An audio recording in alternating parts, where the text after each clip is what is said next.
back to Chow Time Pod. It's your host, Red. It's a day for mankind. The entitled actress complained that she didn't get paid as much as Spider-Man. The movie was named after him. Please extra them below. I really appreciate that. See that, Chow. It's Chow Time. Hopefully, the way I carve my path will help other, actresses. But I definitely grew up in a time with major pay disparity between the lead actor and myself, even though I had been in Bring It On and he hadn't. Who gives a shit? I had more Bring It On in my box office than he did. I was 17. I'm still learning. When you're that age, I'm still learning my taste in film. I didn't even think to ask. That's what turns me on about you. Your attention to detail. I didn't even know there was a place to challenge. This is the thing. This is why women get paid so much less. They never think to ask. They never even negotiate their salary. That's how it felt at 17. Oh, brother! That sounds like a you problem. Wait, why she not telling us she got a Chick-fil-A gift card for something? She got a third of what Spider-Man got. What? Wait, no, what's 7 times 3 is 21? 4.4? If I'm not mistaken, that's like 2/5 or something. She got damn near half of what I don't remember you fighting. All you did in that movie was cheat. So, I don't know what she going on about. This was supposed to be a quick intro, but the more I looked at this story, the more it got under my skin. So I am going to go on a bit of a rant here. If you don't want to hear it, feel free to skip ahead. Here's the timestamp for the first chunk. But one of the crazy parts of this whole story is the fact that it's only based on the second and third Spider-Man movies, which to me seems really fucking convenient because honestly, how can you consider that the few little movies you did before Spider-Man 1 still make you more popular than Spider-Man after the first movie goes parabolic and shatters records? And the other fucked up part about this entire story is of all the articles I looked at to get a little more information about this, and there were a lot of them that picked up on this feminist pay disparity nonsense, not a single one of those stories, not one of them could I find where they mentioned anything about what she got paid in the first movie. Now, a lot of them talked about what she got paid in the second and the third movies. They talked about what he got paid in the second and third movies. They even mentioned what he got paid in the first movies in some of these articles. But not one of these articles that I could find. Because her and him probably got paid very similar on the first movie. But once the first movie blew up, he's the face of Spider-Man. When we think of Spider-Man, we think of this guy's face. Had any mention of what she got paid in that first movie. Little suspicious, right? Immediately that was a huge red flag to me. Because I'm thinking to myself, why the fuck would they omit that information? It seems to me like that is the single most important piece of information to make this entire feminist pay disparity narrative work. So even though I still didn't know what she was getting paid at the time, immediately I thought to myself, well, they're obviously omitting this information because it doesn't fit the narrative. Agreed. Right? Because in the beginning is where her few little movies that she had done, her little bit of popularity would have made any difference at all. Where she would have been slightly more well-known than the lead character, Tobey Maguire. Now, eventually I did actually find out what she was paid in the first movie in a roundabout way, and wouldn't you know it, there's no fucking pay disparity. Check it out. Kirsten Dunst made $20 million during her time with the Spider-Man franchise, but she said looking back, she's still pissed off about a few things. Kirsten has publicly called out Sony for the pay gap in the second Spider-Man movie where she was paid $7 million where Tobey Maguire got $17.5 million. And the reason was when the first Spider-Man came out, she was undeniably the bigger actress, having done Jumanji, The Virgin Suicides, and Small Soldiers. That's why for the first film, they got almost the same amount of money, with Kirsten Dunst giving $3 million to Tobey Maguire at $4 million, despite him doing much more work. This kind of thing isn't uncommon at all, like Robert Downey Jr., who got only $500,000 for the first Iron Man movie, where Terrence Howard got $4.5 million. But then cut to the sequel, Robert Downey Jr. was making $10 million, and Terrence Howard quit because they wouldn't give him a raise. And there you have it. How fucking convenient that they leave that information out. It really doesn't fit the story now, does it? Right? I don't understand how you can honestly think that the few... I did not know that Robert Downey Jr. only got paid $500,000 for the first Iron Man movie. What the fuck? What the fuck? And then I remember the whole Terrence Howard, being upset about him getting paid more and stuff. But again, the man made the movie. When we think of Iron Man, whose face do we think of? It's Robert Downey Jr.'s. Just like when we think of Wolverine, who do we think of? Hugh Jackman. These people have the embodiment of the characters that we love and enjoy. Little movies that you had done before Spider-Man 1 still matter after that franchise blows up. I mean, it shattered records. Opening weekend records, second weekend records, DVD sales records. It was also one of the first superhero movies to go big overseas, which opens up huge new revenue potential. Like, they obviously have to increase his contract. They need him back as the titular character. That's who people want to see as Spider-Man. Correct. They lose him, they lose hundreds of millions of dollars. But you, the secondary character, they can always recast a secondary character without skipping a beat. And if you don't fucking believe me, ask Terrence Howard what happened to him in Iron Man 2. He got paid $4.5 million for Iron Man 1. They actually reduced his offer for the second movie down to $1 million. Like, is that what you would have preferred? Like, where's the pay disparity here? You know what I mean? You got $3 million to his $4 million in the first movie. And then your offer went from 3 up to 10. You made $20 million over 3 movies to Tobey Maguire's 38 or 40 million, depending on your sources. You made more than half of what Spider-Man made. The actual In Spider-Man, character the titular of the character movie. in the movie named Spider-Man. That shattered all those records. Not to mention that Tobey Maguire has lifelong back problems because of all the stunts he pulled in those movies. I mean, the fucking ego and victimhood you have to think you deserve as much as the lead character in that role after the franchise blows up. Just because you were in a few little movies beforehand, even though you yourself, you weren't a box office draw. You weren't some big actor. No. These movies are not called You weren't no Spider-Man and Scarlett Mary Johansson. Jane, even though you're on the fucking poster. They damn sure aren't called Mary Jane and Spider-Man.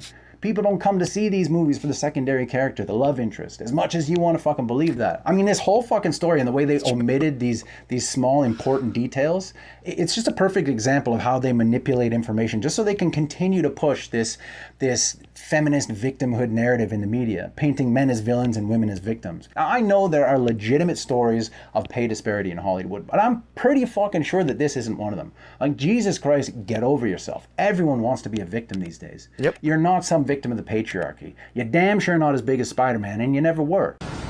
Never will be. This whole thing, all of this, it's all about me. Very manly that women don't understand. What don't women understand about men? Cheeseburgers. Hell yes. I'm weaker. I'm stupider. I'm an idiot. Clue you in. At least I have this. Do you know what this is? This is milk. I don't think you know what it is because your dad left you. Didn't he? For this milk. Oh, shit. Aren't bad communicators. Men have just been taught they don't have to listen. Shut up. I'm not going to listen to you. I remember when I was doing Hunger Games, nobody had ever put a woman in the lead of an action movie because it wouldn't work. Oh, absolutely. You sure about that? You sure about that's not why? And it just makes me so happy every single time I see a movie come out that just blows through every single one of those beliefs. What the fuck are you talking about? She says no one had ever put a female lead in an action movie, which is true if you don't count Princess Leia from Star Wars, Sigourney Weaver from Alien, Kathy Lee Crosby as Wonder Woman, Uma Thurman in Kill Bill, Carrie-Anne Moss in Matrix, Lori Petty as Tank Girl, Lamar Hamilton in Terminator, Michelle Yeoh from Crouching Tiger, Hidden Dragon, Demi Moore in G.I. Jane, Mulan if you want to count cartoon female leads, Pam Grier, and in over 500 roles before Jennifer Lawrence was even born. There is a billion examples, Jennifer, of women being casted as action stars way before you. I love that she goes, we broke through the ceiling and every day I can wake up so proud. You cannot make this shit up. Also, why is Viola Davis agreeing with her? Has she never heard of all these female actresses? Are you telling me Viola Davis has never heard of Pam Grier? Like, what? You either lose your female card or your black card, Viola. I don't know. How do you not know Pam Grier? Boom. Roasted. This is the same kind of shit we were talking about with Mary Jane at the beginning of the video.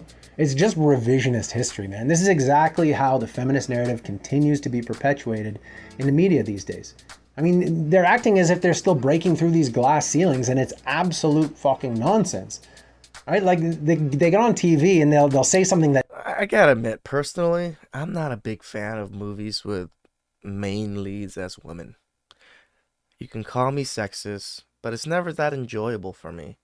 Nor do I really enjoy female comedians.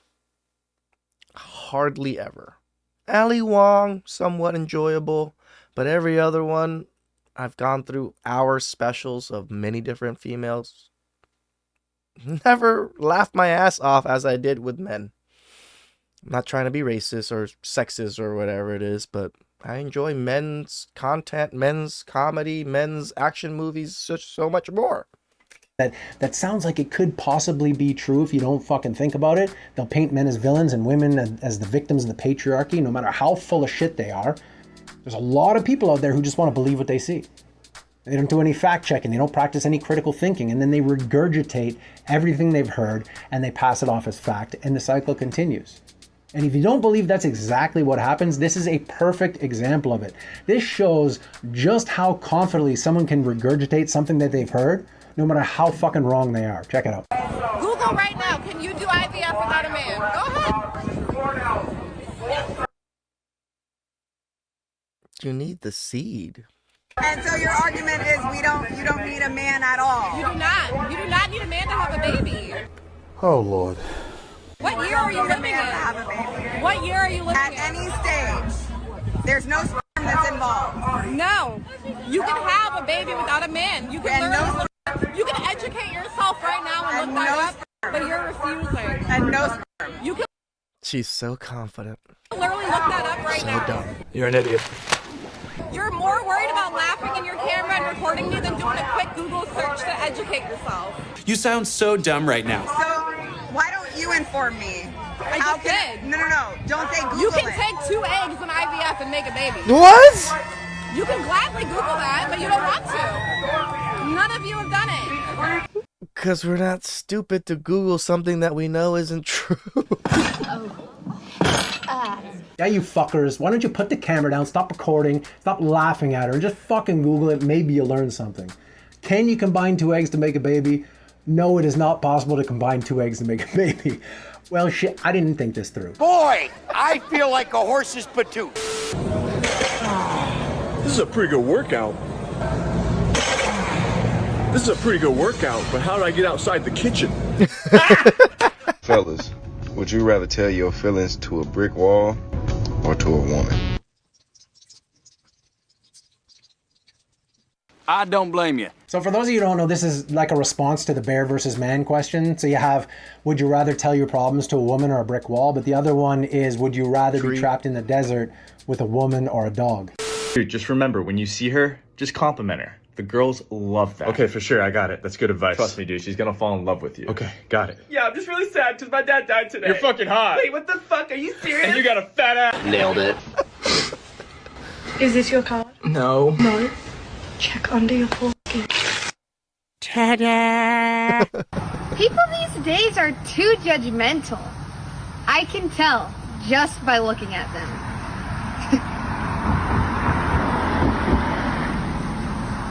Yeah. Female comedians. I want to start by saying I got nothing against this girl at all. I think she's really sweet. Her content is just these silly dad jokes like this. But for some reason, her content has been a haven for people to just leave the most out-of-pocket comments you've ever heard. It's crazy. You'll notice that this clip itself says she turned off comments, so feel free to leave yours here, because they made a mimic account just so people could continue to leave comments on her shit. So wow, that's some fucked up shit. I wanted to read you a few because they're fucking wild, man. So we start with, we meet again, distinguished gentleman. She turned off the comments 30 minutes after posting it, and we're about to find out why.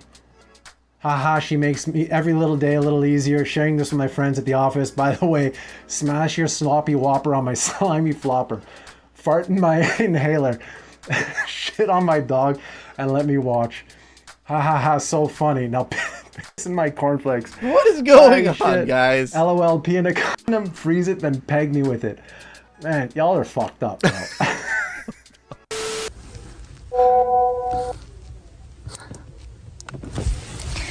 What the? You're a problem. You're a real problem. I actually have some great news. If you are circumcised, you technically can tell people that mathematically you have had a penis reduction. Ask me about my wiener! True. What is difficult about being a man in today's world? What isn't difficult? Modern men are being made to pay for the sins of a patriarchy that they are no longer the part of. Perfect example of this. There was an article that came out from Robin Dunbar. Studies show that men need 2 guys' nights per week in order to maintain good mental health. 2 guys' nights per week? Fuck, I'm lacking. I only do like 1 every other week nowadays, just because I've been so busy. Don't negate your friends, guys. Friendship is work. Gotta put in that work. The comments were so disgusting from bitter, shallow thinking, mostly women saying, tell me you're a man-child without telling me you're a man-child. This is why women don't want to have your babies. Poor whining patriarchy saying that they can't go out for beers with the boys. The number of men in 1990 that said they had a close friend to call on didn't have a close friend to call on in an emergency was 3%. In 2020, it was 15%. Wow. So it's 5x'd in that time. The most common answer to the question, how many close friends do you have, is 0. It's not the average, but it's the most common. More people have no friends to call than any other number. The single biggest risk to a man under the age of 30 is his own hands. Male loneliness is a big problem. And when a study comes out that says this is a way that we can fix male loneliness, it gets disparaged as part of a luxurious chattering class that all men have. If women have a problem, we say, what can we do to fix the world? If men have a problem, we say, what is it that men aren't doing where they don't fix themselves? I decided I wanted to dedicate a nice big chunk at the end of this video to Men's Mental Health Awareness Month. I'm sure y'all have heard. I hope y'all are doing okay, and if you're going through some shit, I really do hope that you can come and watch these videos. They make you feel a little bit better. They put a smile on your face. They give you a little bit of motivation so you can get back out there and stay in the fight. Let neglect and lack of attention be the strengths that build your character. Be a man. Let's fucking go!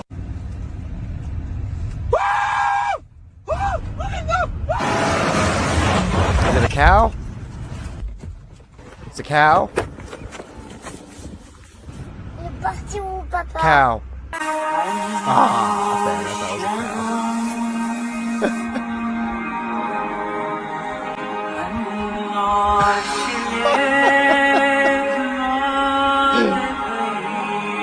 And he lived happily ever after, to the end of his days. I'm not gonna lie, this next video, it's probably gonna break your heart a bit.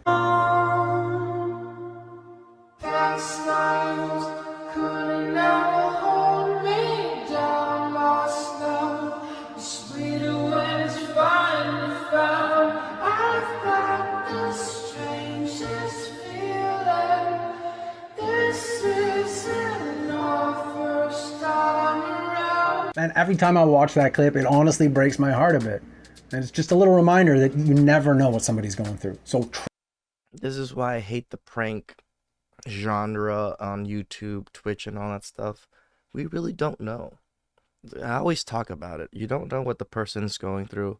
You don't know where they're at in life. They might be a hair trigger away to blast you. They might be a hair trigger away to blast themselves. No need to make other people's lives miserable or harder just for your own enjoyment. Try to be decent.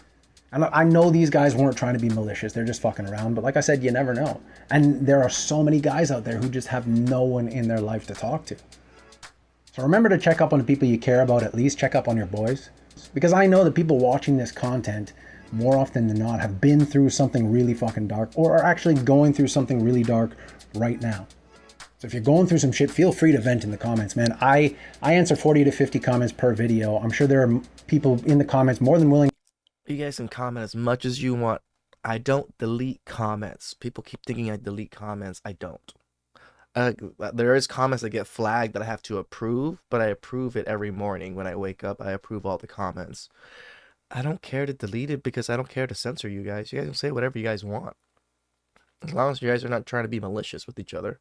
And even then, I don't even stop you guys.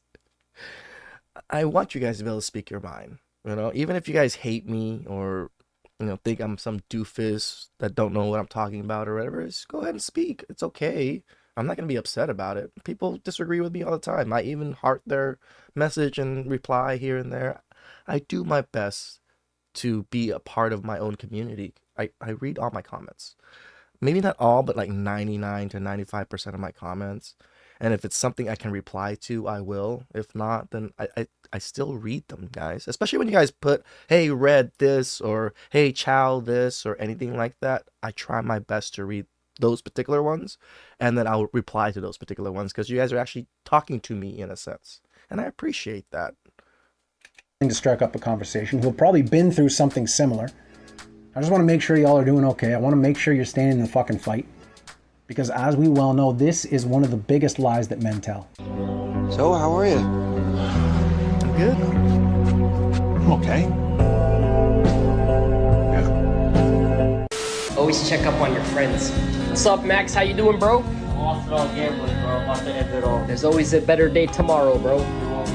Don't trauma dump on me, you fuck. Ah, you motherfucker! I often say, if you have a problem and it won't still be a problem a year from now, then you haven't got a problem. Yes. Time's amazing at fixing things. It really is. You'll often learn that besides health problems, you don't have any problems at all. If it did not mind, did it matter? Something to think about. Hey, thanks for watching. Hope you enjoyed the video. Just a quick reminder to like, comment, subscribe, ring the bell before you go. I appreciate you, and I'll see you in the next one. One of the best mental health tips you'll ever hear is that if you feel like you hate everyone, eat. If you feel everyone hates you, sleep. If you feel like you hate yourself, shower.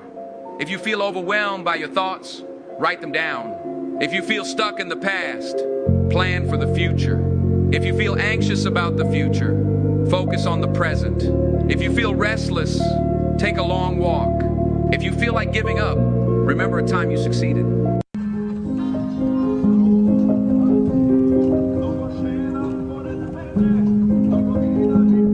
There's nobody in this world that can say anything about me that I haven't said myself. Do I go through depression as a man? Yeah, I do. Of course. Do I cry? Yes, I do. Or do I get up every fucking day to go to work? Yes, I fucking do. You do. Shout outs to Mankind. I 100% agree with that last gentleman. Nobody out there is going to tell me anything worse than what I've ever told myself. Why? Because I know in myself I can do better. Please subscribe down below. I really appreciate it. I'll catch you guys next time. Ciao.